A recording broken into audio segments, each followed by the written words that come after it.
The mushrikun worshipped idols. Muslims have their own idols now. We have cultures as our idols.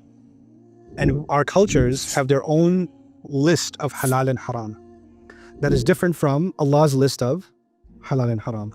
And when it comes to our culture's halal and haram, we observe it, even if it means violating Allah's halal and haram. This is a really amazing way to describe Judgment Day, because this is Allah's way of telling us pleasing people doesn't matter. This is Allah's way of telling us that. So many of our decisions are because the family said so. So many, not good decisions, bad decisions. Family said so. The loved one said so.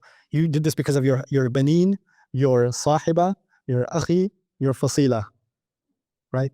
And here you have the criminal ready to throw all of them in hell. All of them can go. We have to decide who we worship in the end. I say this without reservation, and I've said this now multiple times, but I think I don't say it enough. The mushrikun worshipped idols. Muslims have their own idols now.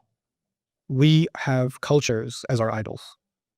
And our cultures have their own list of halal and haram that is different from Allah's list of halal and haram. And when it comes to our culture's halal and haram, we observe it, even if it means violating Allah's halal and haram.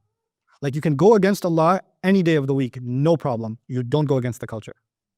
You don't go against the family system, or you don't go against the expectations in your culture. That's what we've become. These are no different than Lat, Manat, and Uzza, as far as I'm concerned. If you're worshiping them unconditionally, obeying them unconditionally, and you're turning to the word of Allah and saying, no, that comes in second place. I don't know what else. If shirk is not to make an equal with God, or to put something besides God, if that's not it, then I don't know what we're talking about. I don't understand it, you know? And we do this.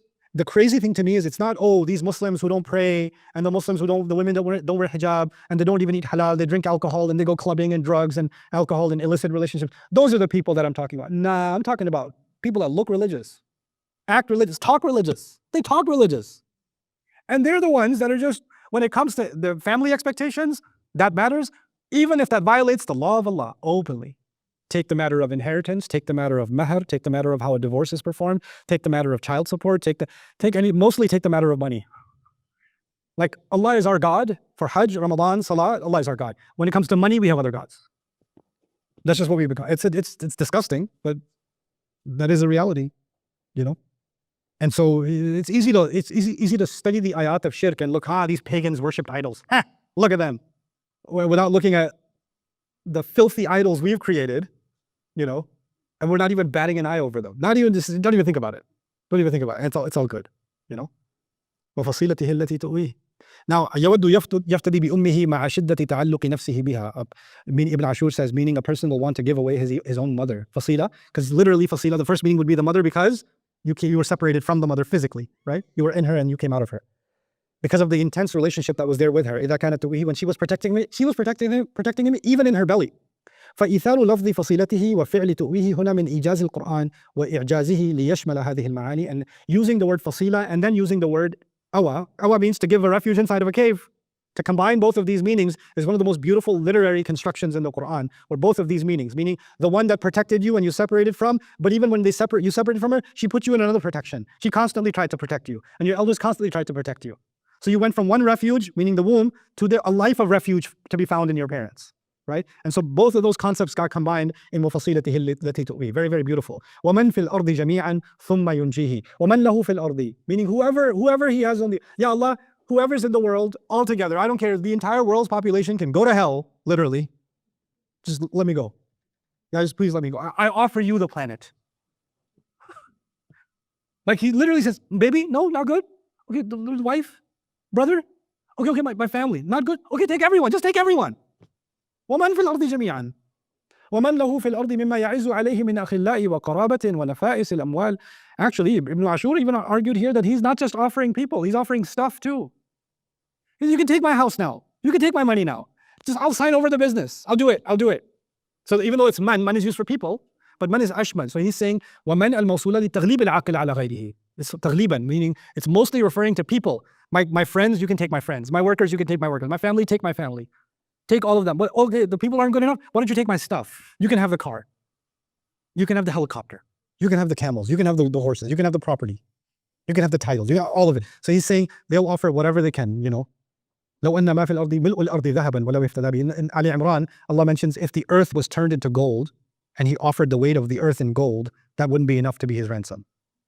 Like nothing, none of this is of any value. You see, the sky stopped being what it was. The mountains stopped being what it was. And so the things that used to have value are not what they were now. They have no value. And things that didn't have any value in this world have a lot of value in the akhirah. Good deeds don't have value in this world.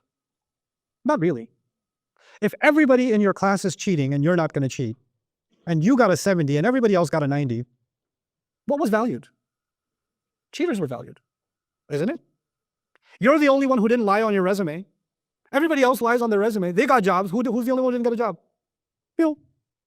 So, I mean, truthfulness, honesty, integrity, kindness, forgiveness. You think these things pay off in this life?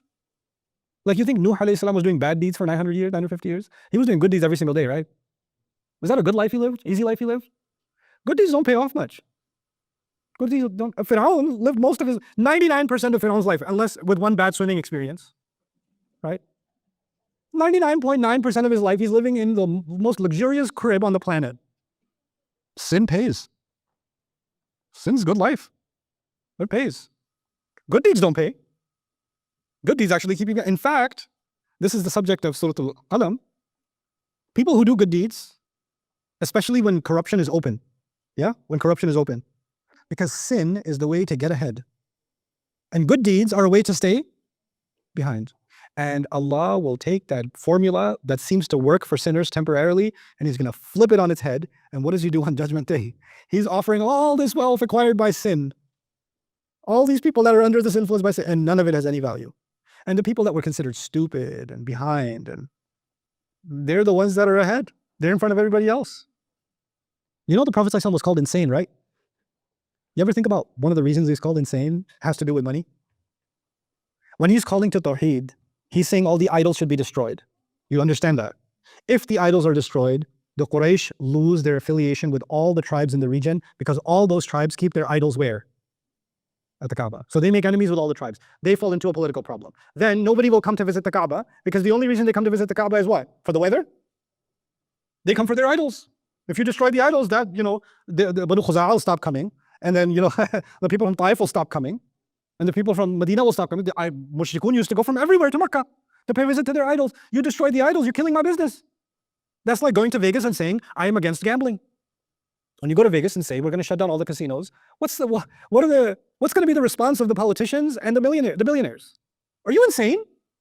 Look at the roads we build. Look at the hospitals we build. Look at the education. We have free college education for anybody who gets over an 85% in Nevada, in the state of Nevada. Where did that money come from? Where did all of it come from?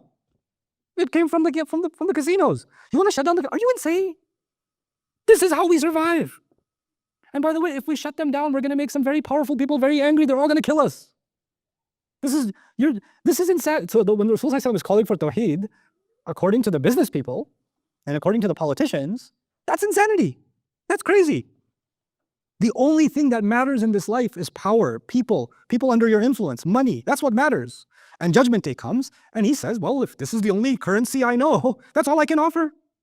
So he says, وَمَنْ فِي الْأَرْضِ جَمِيعًا, and whatever he has underneath, anything he wants, any property he had, any good he had, he wants to give away. ثُمَّ يُنْجِي, just let me be saved. Just allow me to be saved. Please like, comment, share, and subscribe to my channel.